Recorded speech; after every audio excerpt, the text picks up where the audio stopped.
Bonjour tout le monde et bienvenue au Plexcom. Aujourd'hui, on va s'entretenir avec Éric Sansouci, président de la Corpic. On va discuter principalement de ce qu'est la Corpic, qui est la Corporation des propriétaires immobiliers du Québec. Et on va explorer également les services qui sont offerts au sein de la Corpic. Alors Éric, bienvenue. Merci de me recevoir. Ça me fait plaisir. Alors, dans ton quotidien, tu es évidemment président du conseil d'administration de la Corpic, Ouais. mais j'imagine que tu ne fais pas juste ça dans ton quotidien. Parle-nous un peu de toi. J'aimerais ça, c'était que ça, mais non, c'est pas une fonction à temps plein, bien que ce soit là, assez occupé. À la base, je suis entrepreneur général en rénovation résidentielle. Donc, c'est une firme de rénovation qui a aussi ses designers, technologues en architecture. Donc, c'était mon métier. J'ai fondé ça il y a plus d'une vingtaine d'années avec ma conjointe. Mhm. Et tranquillement, au fil des années, on s'achetait un immeuble, un sixplex, un huitplex avec nos économies, tout ça. Puis le temps passant, ça m'a mené jusqu'à aujourd'hui, là où je suis propriétaire puis gestionnaire là, d'un beau petit parc. Ouais. Je suis moi-même membre de la Corpic depuis Mhm. beaucoup plus longtemps que j'en suis président du conseil d'administration. Alors, c'est un peu ce qui m'a mené là, à cette position-là. Et qu'est-ce qui fait que demain matin, on se dit, Hey, moi, je veux être président de la Corpic? Ouais. Ça a commencé par, j'ai simplement rejoint le conseil d'administration. J'étais un membre actif, disons. Mhm. Puis on m'a approché, on pensait que ça pourrait être intéressant là, que je contribue. Puis dans les mois qui ont suivi, il y avait un changement de garde au niveau de la présidence. On m'a proposé de la prendre. Puis j'avais un coffre à outils qui était utile de ce point de vue-là. Je m'y connais évidemment au niveau des services là, de la Corpic étant membre depuis longtemps. J'ai aussi de l'expérience en gouvernance, ayant siégé sur différents conseils d'administration. Puis j'ai eu quelques petits séjours en politique qui sont pas Mhm. inutiles quand vient le Mhm. temps là, d'être un peu un lobby, tu sais, un représentant des intérêts là, des propriétaires. Oui. Alors, j'imagine que ce n'est pas tous les propriétaires d'immeubles à revenus qui sont membres de la Corpic. Probablement parce qu'ils n'ont pas encore compris tous les avantages que ça peut leur apporter. Sans aucun doute. Mais évidemment, j'aimerais que tu nous parles un peu plus de la Corpic, Ouais, comprendre un peu l'organisme, ouais, ça sert à quoi ouais. exactement, les avantages qu'un propriétaire d'immeuble à revenus peut y retrouver au Ouais. sein de la Corpic. Parfait. Ça fait plus de 40 ans que ça existe, la Corpic. Il y a 30 000 membres. Hein. C'est près de 10% des propriétaires québécois là, qui sont Seulement membres. 10%, Ouais. Et c'est quand même le quand plus même. grand regroupement au Canada là, Mhm. de propriétaires. Donc, c'est à peu près 600 000 logements. On loge 1,5 million de Québécois. Donc, quand le gouvernement, que ce soit n'importe quel palier, a en tête là, de faire une loi, un projet de loi qui va toucher l'habitation, on nous contacte là, parce qu'évidemment, il y a quand même un gros membership et on est établi depuis longtemps. La Corpic en elle-même, c'est à peu près 70 employés qui sont répartis sur 4 sites, à Montréal, à Mhm. Québec, à Saint-Jérôme et à Sherbrooke. Et ça offre tout plein de services. Euh, pour bien comprendre la Corpic, je la répartirais peut-être en 3 volets. Il y a celui qu'on comprend bien d'une association qui va offrir des services. Donc, les services conseils, différents rabais au niveau des fournisseurs, différents outils aussi pour bien gérer ces immeubles. On pourra en parler davantage. Mhm. Ensuite, il y a le volet représentation des intérêts, le volet plus lobbying de la Corpic. Donc là, à ce moment-là, je viens juste de l'effleurer. Quand le gouvernement doit travailler un projet de loi, on va nous consulter là, pour avoir Mhm. la réalité des propriétaires, puisque ça implique. Et finalement, ce qu'on voit peut-être un peu moins souvent au niveau des associations, c'est que la Corpic développe aussi des outils technologiques. Donc, on a fait du développement d'applications, on a aussi fait des acquisitions qui viennent supporter les Mhm. différents services là, dont on pourra parler. Mais ça, c'est assez particulier à la Corpic là, d'avoir ça dans son coffre d'outils. Clairement, on va avoir la chance de parler tantôt un peu de l'aspect plus lobbying parce que, évidemment, on parle beaucoup de crise du logement. On parle tout récemment d'un sujet qui porte sur le gain en capital, la déductibilité. Donc, il y a toutes sortes de sujets qui touchent nos propriétaires. Ouais, Mais avant tout, parlons des services ouais. de la Corpic. Qu'est-ce qu'on peut s'attendre comme service de la part de la Corpic? Je dirais celui pour lequel on est le plus connu, c'est le service conseil. Donc, on a une des réglementations les plus, on va appeler ça détaillées au Canada pour tout ce qui est les relations propriétaires-locataires. Donc, pour un nouveau propriétaire ou un petit propriétaire qui n'est pas un professionnel, et ce qui est l'essentiel des propriétaires au Québec, d'avoir quelqu'un au bout de la ligne qui peut t'aider quand tu as des questions sur ce que tu as à faire, c'est très utile. Donc ça, c'est le service, je dirais, qui est le plus populaire, suivi de celui où est-ce qu'on on fait aussi pour nos propriétaires des enquêtes de crédit, Oui. plumitifs, vérifier les dossiers au niveau du tribunal administratif du logement. Donc, on a une grosse équipe qui va offrir ce service-là à notre membership. Après ça, ben, il y a différentes ententes là, avec les partenaires, que ce soit Rona ou Bétonel. Donc, on a accès à des rabais là, qui sont importants. Puis, finalement, je dirais, ce qui est très central et qui est lié au développement d'applications qu'on fait, puis les acquisitions qu'on a faites, on a un logiciel qui s'appelle Proprio Expert et qui vient rattacher là, justement toutes les applications qu'on a développées pour faire un peu le cycle de location. Donc, c'est un logiciel de gestion sur lequel je peux afficher mes logements loués. Ensuite de ça, je peux procéder directement à l'enquête de crédit. Je peux générer un bail électronique et tout ça va ensuite être transféré directement sans entrée de données là, dans mon logiciel de gestion pour ensuite là, faire la gestion locative. Beaucoup plus d'efficacité. Beaucoup plus d'efficacité. Ça vient numériser un peu ce qui se faisait à la mitaine. Puis je voudrais pas passer sous silence là aussi un des nouveaux services qu'on vient d'ajouter qui est très populaire. Ça a pris beaucoup d'essor durant la pandémie. Ça s'appelle Pronotif. Donc ça, c'est une application pour faire des envois de communication à valeur légale. De la même façon que si c'était un huissier qui avait transmis cette communication-là. Donc, on peut imaginer là, que tous les avis de renouvellement qu'on imprimait, on mettait dans des enveloppes, on passait une demi-journée au bureau de faisait pas trop de poste. suivi. C'est ça. Puis, donc là, c'est instantané. L'envoi est fait. On voit si c'est ouvert, on voit si c'est downloadé. Et Ça nous assure que le locataire l'a bien reçu. Là. exactement. Puis c'est reconnu par le tribunal administratif du logement comme étant une transmission officielle. Donc, ces outils-là viennent vraiment faciliter la vie du gestionnaire immobilier. Mon exemple personnel, c'est qu'il y a 3 ans, j'étais rendu à un certain nombre d'immeubles. Ma conjointe et moi, on s'est regardé. Bon, ben toi, tu vas t'occuper de la compagnie de rénovation, puis Éric, tu vas t'occuper de l'immobilier. Donc, j'ai tout numérisé mes opérations, ce qui fait que je travaille pas mal moins fort qu'elle, finalement. Mais ça mais Oh, il ne dira pas que ça va être diffusé, ça. exact, exact. Et c'est important parce que la plupart des propriétaires, comme je te disais, ce sont des petits propriétaires qui sont plombiers, qui sont enseignantes et qui ont un triplex. C'est pas des professionnels. Donc, d'avoir ces outils-là pour leur travail qu'ils font en temps supplémentaire, ben, ça vient rendre ça plus professionnel, plus facile. Absolument. Euh, à travers la Corpic, il y a aussi des conférences. Je pense qu'il y a des salons aussi. Il y a le salon IMO qui s'en vient en novembre 2024. Ouais. Je pense aussi que vous avez ou que vous êtes en train de développer une espèce de regroupement de formations qui vont être accessibles aussi aux propriétaires. Exactement. Donc oui, notre plus grand événement, c'est IMO là, qui se tient chaque année et c'est un rassemblement là, de tous les groupes, toutes les personnes d'importance ou d'intérêt là, dans le milieu de l'immobilier locatif. Donc ça, c'est un gros power. Et ensuite de ça, ben, on a l'habitude d'organiser là, à fréquence très régulière des formations qui ont été très populaires en ligne pendant la pandémie. Oui. Donc, on compte revenir là, avec davantage de présentiel. Nos membres ont envie de se voir, on le voit.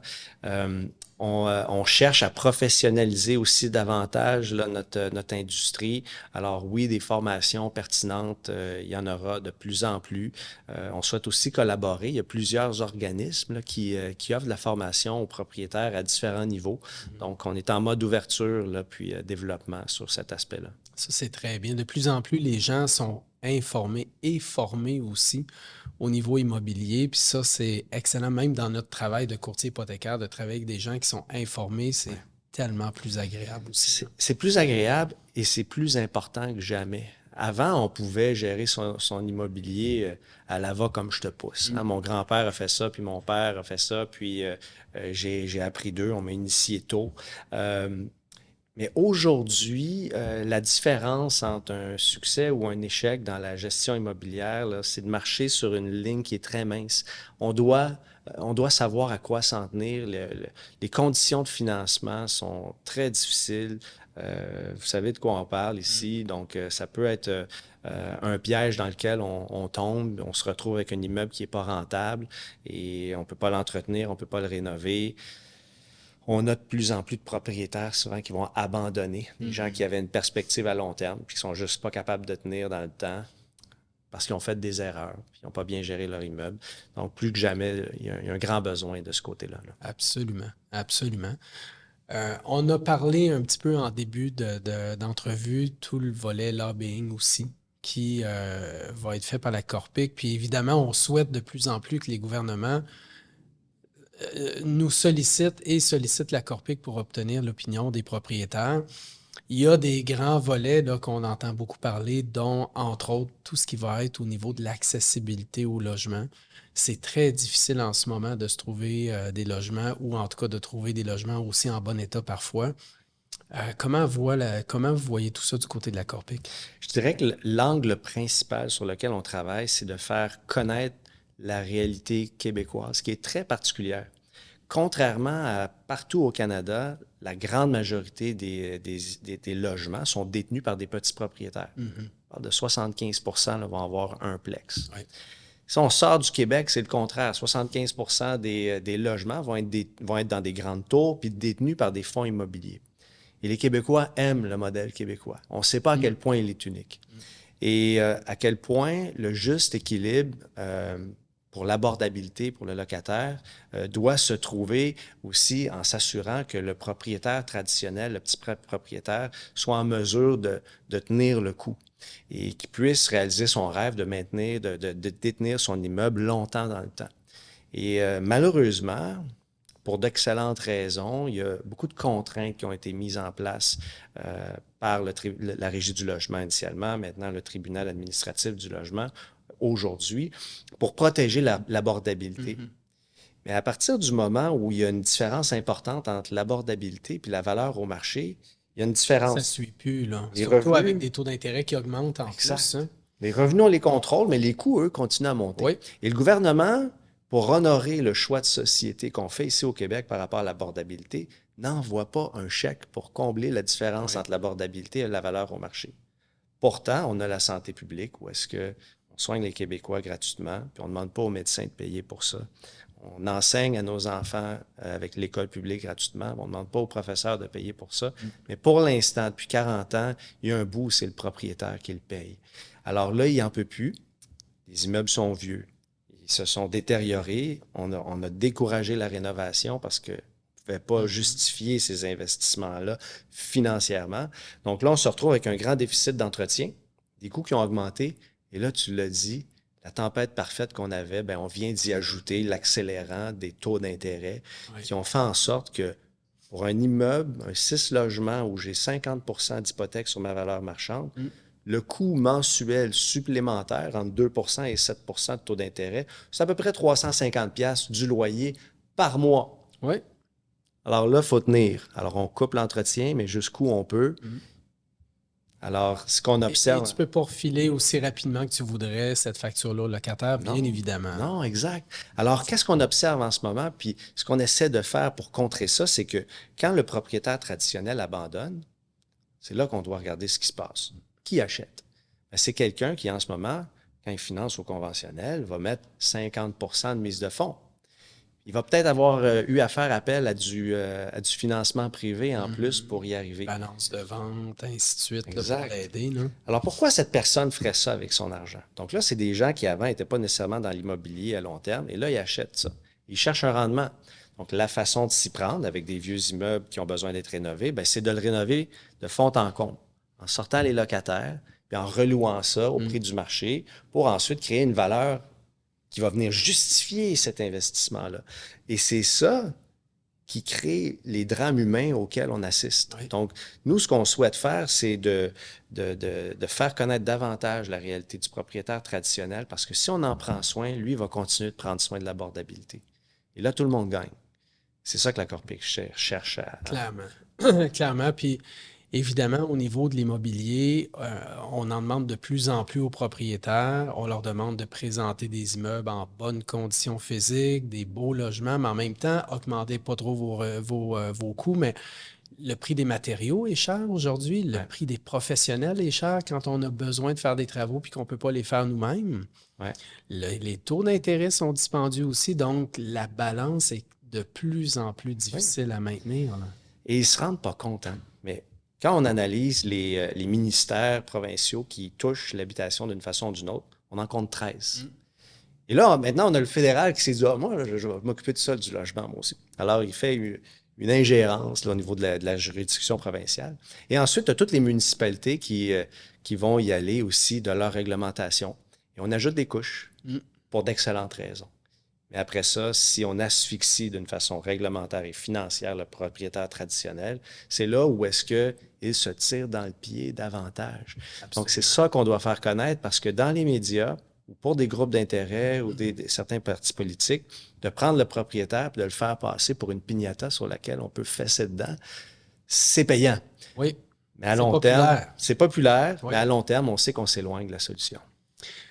La SCHL a mis en place un nouveau programme qui est l'APH Select, qui est un programme qui est quand même très intéressant, qui permet évidemment, on va dire, de booster la valeur économique d'un immeuble, ce qui va permettre à des propriétaires d'emprunter davantage sur parfois un amortissement qui peut aller jusqu'à 50 ans.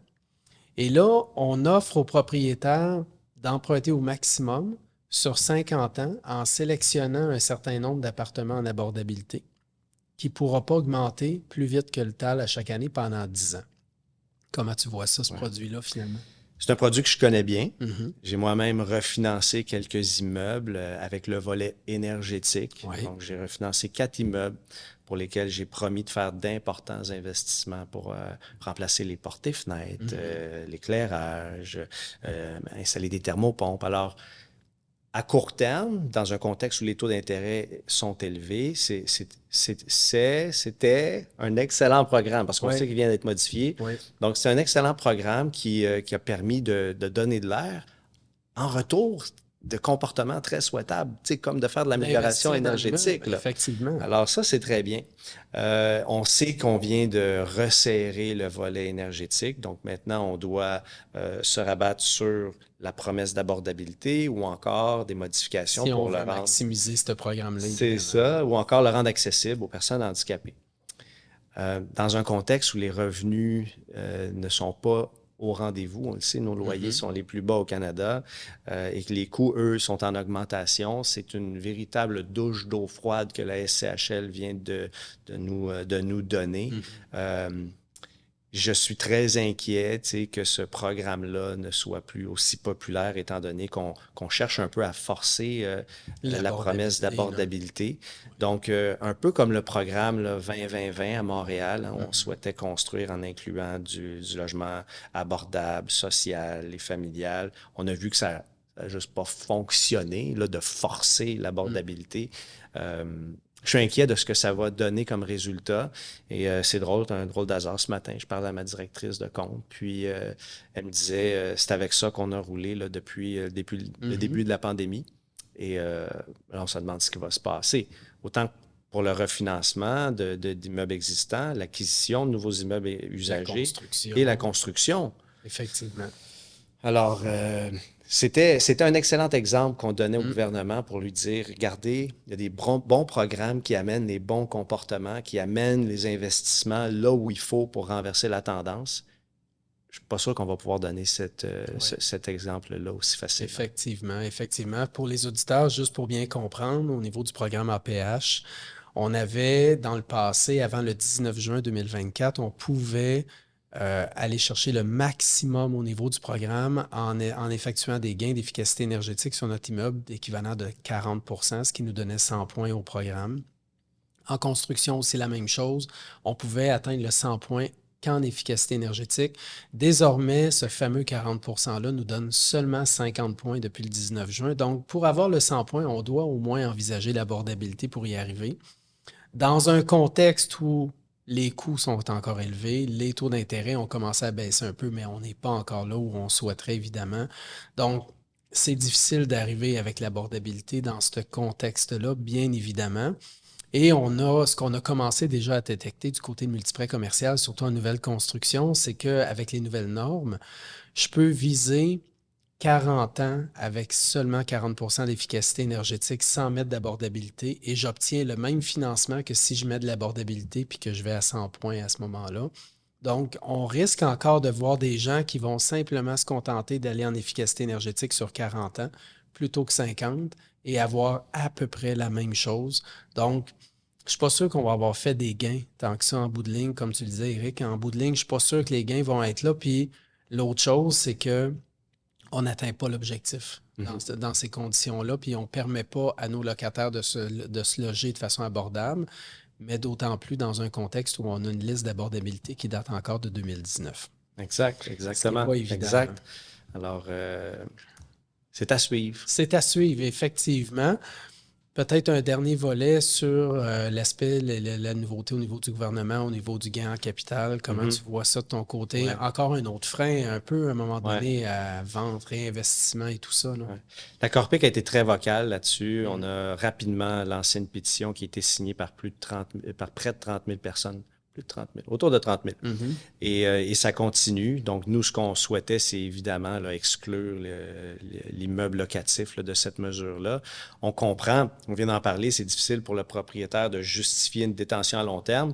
Et là, on lui dit, tu sais, en bout de course, là, en plus, on va Ça venir... va te coûter encore plus On va cher. venir te ramasser encore plus, Ouais. puis la partie de l'inflation, on va te la taxer aussi. Donc, évidemment, ça crée au meurtre. Les gens sentent qu'on vient changer les règles du jeu en bout de course. Il y a des gens qui ont leur immeuble depuis 30 ans puis qui comptaient là-dessus et on leur dit du jour au lendemain, ces 30 dernières années-là où tu as travaillé fort, c'est des milliers d'heures, on va t'imposer davantage. Tu ne l'as pas dit. C'est pas à partir de maintenant ce qui va se créer comme valeur, là. C'est tout ça. Surtout que j'aurais pu prendre cet argent-là, la mettre dans un dépôt à terme qui aurait profité sur lequel je n'aurais pas payé d'impôt sur le gain en capital à la fin. Exact. Là, je le fais en immobilier. Comme tu dis, j'ai investi mon temps, mon énergie pour, au final, être imposé davantage. Exact. Alors, on a été très vocal. On a des bons contacts avec le Parti conservateur, avec le Bloc québécois également, là, qui ont dit, écoutez, nous, on comprend l'objectif là, de la hausse du taux d'inclusion. Cependant, on aimerait voir les plex exclus. Donc, on voit que le message passe. On doit continuer à travailler. Les conservateurs, advenant une élection, ont promis 60 jours de révision fiscale. Donc, on souhaite là, que des amendements soient apportés parce que on s'éloigne encore une fois de l'oxygène qu'on cherche à redonner aux propriétaires. Alors, s'il abandonne, rappelez-vous, qui achète, il arrive avec son gros cash down, on sait ce qu'il fait, c'est pas bon pour personne. Donc, pour des raisons peut-être électoralistes, on veut amener des mesures comme ça, essayer de balancer un budget à court terme. Mais là, on vient de frapper un grand coup dans l'environnement d'investissement. Puis, tant qu'on est dans une économie de marché, il faut laisser la chance au marché de s'exprimer d'une façon positive. Puis là, en ce moment, on vient d'y mettre une corde de plus sur les deux mains qui commencent à être attachées pas mal serrées. Absolument, absolument.